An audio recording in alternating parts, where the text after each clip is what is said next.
agidifo anopayamien na otumfo nyankopon bosso na asase na se efise oyi na do yoda na sia na ose na ofata efise woni ye diniye yada otumfo nyankopon bosso na asase na se enne homeda no pay ye 2021 25 December enne so wode yenkwa ache yesa ede enchiakese ye yasomdwe nchia efiri ni osoma ye no ho ede bremu nyina Jesus Christ of Nazareth yede nasomdwe nchia emma yahwefo ene atiefo nyina ehwe efiri achichine benche anopei ayeye ne asedanka otumfo nyankopon edi ewo so ne asase so anopei homeda fefe ye nyina anya adom na yabehia ne nase ha ani me pese ene me ma oti ase ne se ye ne mebre ne hye afiase bete wo mo afiri mu enye bone ana bibinti na ye de e won kom a e na domara kwa na dakuru bi yenso ebekọ ne nyankoye de na e wo se yenso yesom otumfo nyankopon se ne be ya adachi bi ebenya baby papa atra na dikan aka kire wo se azaya ngomanum nyankopon eka se momra ne anwumom come and let us reason together ena David so enwom oha abienu mienu 122 verse 1 go na say manage se yese mi se me enko onyankopon fie di ne mpesa me ka kire wo ne se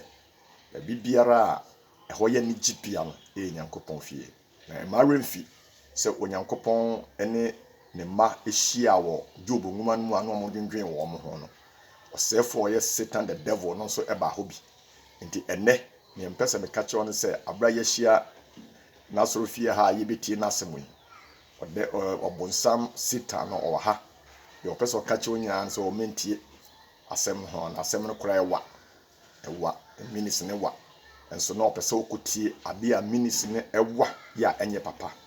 ne besa ne kan se abra ni da so nkransem eba won kyen da bibiara wo no so se sisi ho na etie na ebeye enhirama ya me pesa me kan se ena me ne wo kasai ebi kura ye de obi kọ asieyi o na bi ka kire se ya wada ne memre da bia no nipa ekonokuo me nto da kamrem ede ne koto asase ase koda atwen onyankopon atemu a eba no nti nyanko ye de na wose ya gide ho na yesum nyankopon onua me papa ne me maame ya wotie ni efiri achichi ne benchire nsre wara ade bia wo ye no jai netie sisi obi dabere munye ko hospitals Ghana ha nyina ne wiase afana nua ne afiem ene monten so obehu se ebi condition ye na ohunu ane areho aba nyina abonsam na yesa se na obaye obema ahini na boye nti abrani da so nkransam ba hoyi da bibia wo no sutrase yemo empire tumfo nyankopon ya wote da ni monyam a oma onsaso na tumi nyina abrase anope ya dawase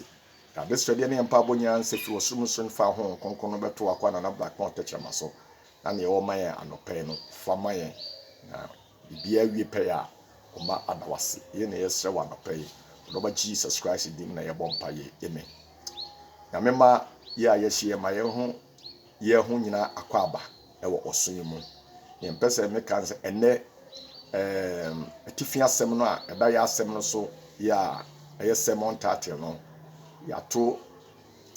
ni din ewo profokasa no say amend your ways and your doings mama mo akwan ene mo no yo enye yie mama mo akwan ene mo ne yo enye yie eno ene ne ye gina so na key test no ya ye gina so na ye de aba mo no ebenya firi Yeremia enwoma no itire nsom yimu ba akokopem miensa mesra osisi ho na ye de bi atwa konkron mu na tie de onyankopon eka no ho oma ye ntie otumfo nyankopon asem won doba Jesus Christ bin Jeremiah chapter 7 verse 1 to 3 oma ye ntie otumfo nyankopon asem wo Yesu Kristo din asem a ifiri Awurade nchen eba Jeremia nchen se kugina Awurade fie ponkese mu ekopai asem yi ho ekase Muntie Awurade asem. Mu Yudafo nyinaa a mofa ponkese yi mu ebesore Awurade nyinaa no. Miensa no se asafo Awurade Israel Nyankopɔn esie ne. Mamo akwan ene mo ne yo enye yie na mama mo atra hayi. Emi ahane akenkan sem no awie ne Onyankopɔn aka no. Yen kontem na yenko bofo kasa no na yenhwe King James version no. Oma yenhwe King James version no. The King James version no, Jeremiah chapter 7 verse 1 to 3. Oma yentie Onyankopɔn asem. Let us hear the word of God. Or say, the word that came to Jeremiah from the Lord, saying, stand in the gate of the Lord's house and proclaim there this word, and say, hear the word of the Lord, all ye of Judah, that enter in at these gates to worship the Lord. 3. Thus saith the Lord of hosts, the God of Israel, amend your ways and your doings, and I'll cause you to dwell in this place. This is the end of the reading. Umayena otumfo Nyankopɔn ase. Ahane akenkan sem no awieye. Na ne Onyankopɔn epese ɔka kyerɛ menumienu nyinaa ne sɛ. Menumienu nyinaa ne sɛ. Ma yakwan ene ye ne yo entren na enye yie. Adenti na efrene sɛ waka ne saa. Ne di nkan me pese me ma wote ase sɛ eponkese no ye Nyankopɔn so da Yudafo nyinaa kwa ene ye wiasefo nyinaa ne Ganafo ye yete a ye nso ye kwa so ne bi no. Ne bese me ka kyerɛ wo ne sɛ onipadua anu a wogina efiri utiri kosi unase na eye ye frene sɛ wasore den di kan enti ne yobia ekomo no Nyankopɔn se ma ne nye yie se ne be yi a obemma watimi atra hefa na omo atra wa hyebɔ efiri abra bone baaye o Garden of Eden se mema nipa trans da biem saa bɔhye no se paradise wo de ma ye frene sɛ menumi no eno nti no se ma wakwan ene oniyo nyinaa enye yie se ne be yi a wo de ehobema ama menumi no atra. Yembeza mekaten se menumienu ene yo anye yi a yenya ho enko eno no ansa na ye kɔ asorefie ponkese na no ye tosumi na asonda ye kohie on ye kotietie enkyerɛkyerɛ ni Nyankopɔn asɛm no eno nso opese wo ne ya a wo de kɔ saa ɛhɔ ne nyinaa no so no eye fefeefe na ne yahu ni obi wa ne suba na nkasa eye nipa bi asonda na wasɛ no wo de niema fo a eye bonsam niema na ekomu ena osa kwa asorefie no so no san hu ne ye nso enye ene na ye bo ye nka ne sɛn edini ye pese ye ma agidifo ana kisofo a enemonya akwanya etie ye no enyina ne sɛ Onyankopɔn sɛ wo menumienu ye ma ya kwan ene ye ne ye nyina anye yi so watmase ha ntina bofo kasa na so Nyankopɔn ede ato ho ama ye sɛ menumienu no amend your ways and your doings ma wakwan ene bibi antren akisofo ekwan ye faso esum Nyankopɔn no anokwasem ni anoden enti wo se ye hwe ne agya se wanhwe na se uwu a ho bekyerew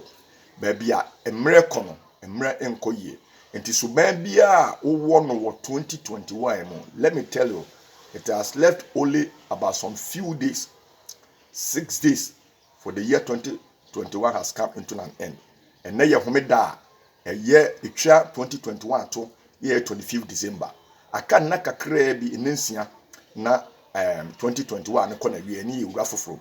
me pese mesre edi afutuo ene Onyankopɔn asem eka kire yetiefo nyina se dwumadi bia wudi ya hu se enso otumfo Onyankopɔn ani no me pese me kire wo se gyan na ma wan oneye ene wakwan entense ne be ya otumfo Onyankopɔn ede asase kokonoma me pese me ka ne se Yesu Kristo oba prepare ehia na dika ka se nyansafo enna da biara da odenyane a osiesie ho so otwen Yesu Kristo ema yetoso mi efisi enim ne besi anwumre enim ne besi kina enim ne besi yanimu na emom no ene yo ne eniema ekowiase afo na mu nyina ye sisi ni nyinaa kyerɛ sɛ yesu asɛm a ɔka no Matthew 24 sɛ mmerɛ ne kɔ na wie a sei na ɛbɛyɛ no ne nyinaa bɛm onua wote hɔ ɔyɛ dɛn mesrɛ yesu kristo pa bɔboa ho ne gye a wo ne yɔ a ɛnyɛ ne nyinaa ɛsesa na sɛ yesu kristo pie n'anim ɔnyɛ mu a sɛ yɛadɔ sɛ yɛte ase o wɔtumi afa yɛ wɔde yɛ akɔ so akɔdi mfi apɛ ne bɛka sas daa yi na yɛsrɛ ɛda wo tomfo nyankopɔn ase sɛ wama yɛ ho sɛ ɛnnɛ yɛnsesa yɛ akɔ ama yɛ ne yɛ ɛnyɛ yɛ ɛda no ase ɔndɔba jesus christ so wotiri ase ne ɛmɔ mpa yɛ wɔtomfo nyankopɔn yɛda wase sɛ wo ne yɛabɛkasa mpaabɔ nyinaa sɛ yɛbobɔ no firi wɔ soro mu so na bɛhyira yɛ boa ɛhohom na mfam na awurade yɛnti ma yɛakwan nti sɛ ne ɛbɛyɛ adakye bi wode paradise bɛma yɛ yɛatena mu daa yɛda wase yesu kristo de ne ɛbɔ mpa yɛ amen. Thank you, God bless you and God bless us all. Meda wase da yɛ nyinaa ho ase sɛ nyankopɔn ɛhyira yɛ nyinaa ɛkɔpem sɛ da se nnɛ sɛ nyankopɔn boa nyɛ wura fifiri ne yɛte nkwa mu a yɛbɛhyia ne abɛka no asɛm. Bye bye.